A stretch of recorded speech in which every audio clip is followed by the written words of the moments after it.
अस्सलाम वालेकुम। मेरा नाम है डॉक्टर हिना बरकात और मैं इन्फॉर्मेटिव वीडियोस बनाती हूँ डेंटल प्रॉब्लम्स के बारे में। अब आज का जो हमारा प्रॉब्लम है वो है डेंटल केस। ठीक है, सबसे बड़ा कॉमन प्रॉब्लम है और आज हम अपनी वीडियो में ना इसको डिवाइड करेंगे दो सेक्शंस में। फर्स्टली ये कि डेंटल केस होती क्या है और इसकी कॉज क्या है। सेकेंडली हम इसे बच कैसे सकते हैं।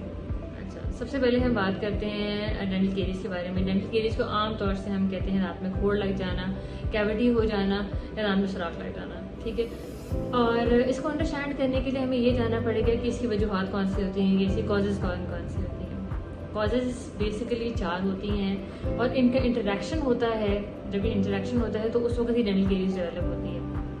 सबसे पहले क्या चीज़ कंट्रीब्यूट करती है, वो होती है आपका शुगर का इंटेक। शुगर का इंटेक या कार्बोहाइड्रेट्स का इंटेक ज़्यादा हो तो उस केस में ये कि डेंटल केरीज के डेवलप होने के चांसेस बढ़ जाते हैं। होता है कि बेसिकली कि जिस वक्त हमारे जो आर्टिफिशियल शुगर्स होते हैं हमारी डाइट में, चूँकि आजकल बहुत ज़्यादा इंटेक हमारा हो गया है, रिफाइंड शुगर्स जो होते हैं बहुत ज़्यादा होते हैं। ठीक है, तो डेफिनेटली फिर वो एक इम्पॉर्टेंट रोल प्ले करते हैं जिसमें डेंटल केरीज डेवलप होती है। सेकेंडली आपका बैक्टीरिया आपकी ओरल कैविटी में प्रेजेंट होता है। जिस वक्त उसके लिए एनवायरनमेंट फ्रेंडली होता है तो वो अपना रोल डेफिनेटली कंट्रीब्यूट करता है।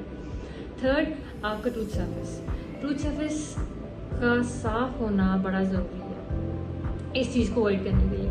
टूथ सरफेस का साफ होना किस तरह से कि अपनी ओरल हाइजीन मेंटेन कर रहे हैं। जिस टाइम पे आपको एडवाइस की गई है कि आपने दांत ब्रश करना है, you have to clear your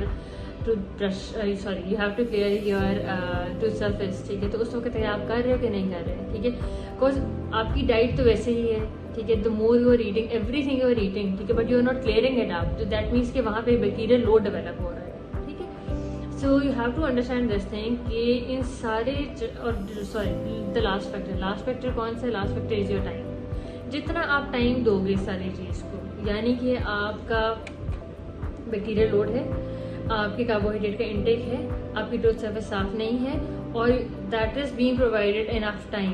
ठीक है, तो that means that is an important contributory factor कि जिसकी वजह से वहाँ पे डेंटल केरीज डेवलप होगी, डेफिनेटली होगी। ठीक है, अब ये तो वो सारा था कि हमने डेंटल केरीज को देखा कि कैसे डेवलप होती है। ठीक है, अब अगर हम बात करें कि इसकी प्रिवेंशन क्या होगी तो सेम इन्हीं 4 चीज़ों को हमें फोकस करना है। वो क्या फोकस करना है कि जी आपकी डाइट, अगर अपनी डाइट बेहतर कर रहे हैं, रिफाइंड शुगर्स या शुगर के इंटेक को कम कर रहे हैं, पैरेलली अपनी ओरल हाइजीन को मेंटेन कर रहे हैं। जब आप अपनी ओरल हाइजीन को मेंटेन कर रहे हैं तो दैट मीन्स कि आप उस बैक्टीरियल लोड को खा भी तो आप रहे हैं। जो आपकी बैक्टीरियल लोड आपकी ओरल कैविटी में, आप उसको कम कर रहे हैं। ठीक है, so the more you do it, the more you take care of your oral hygiene, तो ऑटोमेटिकली आप उनका इक्विलिब्रियम जो है वो ब्रीच कर रहे हैं। ठीक है, और वो ब्रीच करने के बाद फिर डेफिनेटली आपके डेंटल केरीज होने के चांसेस कम हो जाते हैं। So this is it about dental caries और इसकी प्रिवेंशन। अच्छा, प्रिवेंशन में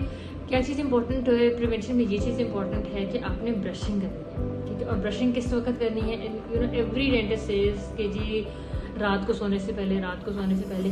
वाई रात को सोने से पहले इज इम्पॉर्टेंट? बिकॉज आपने पूरा दिन खाया पिया है। ठीक है, सब कुछ आपने खाया पिया है। ठीक है, रोटी, सालन, बर्गर, पिज्ज़ा, कोल्ड ड्रिंक्स, चाय, कॉफ़ी, एवरीथिंग। ठीक है, अब जिस वक्त आप सो जाते हैं होता क्या है कि आपकी ओरल कैविटी का पीएच जो होता है वो ड्रॉप कर जाता है।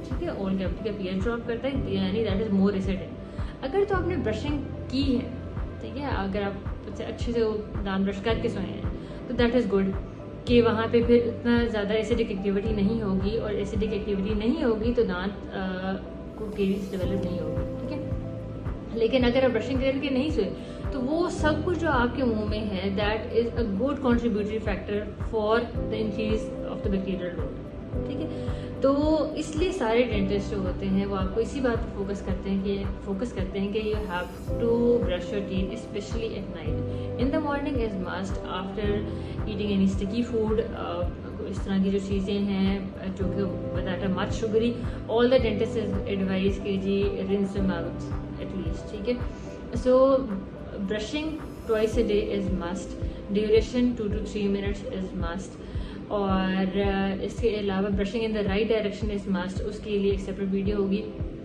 और use of warm saline lenses. ठीक है, और इसके अलावा एक इम्पॉर्टेंट चीज़ है वो है डेंटल फ्लॉस। डेंटल फ्लॉस क्या है बेसिकली कि एक थ्रेडनुमा चीज़ है जिसके ज़रिए आप दो दांतों के दरमियान जो एरिया होता है आप उसको क्लियर कर लेते हो। बेसिकली जिस वक्त भी हम जितनी मर्जी हम अच्छी ब्रशिंग कर लें हम इन एरियाज को क्लियर नहीं कर पाते, ठीक है। So the point of dental floss is कि वो ये जो दो दांतों के दरमियान का प्रॉब्लम होता है डेंटल केरीज का, ठीक है, हम उसको कंट्रोल कर लें और वो हम डेंटल फ्लॉस से कर सकते हैं, ठीक है। So this is all about the dental caries and its prevention. If you want to know more, you can ask in the comment section and follow. Thank you.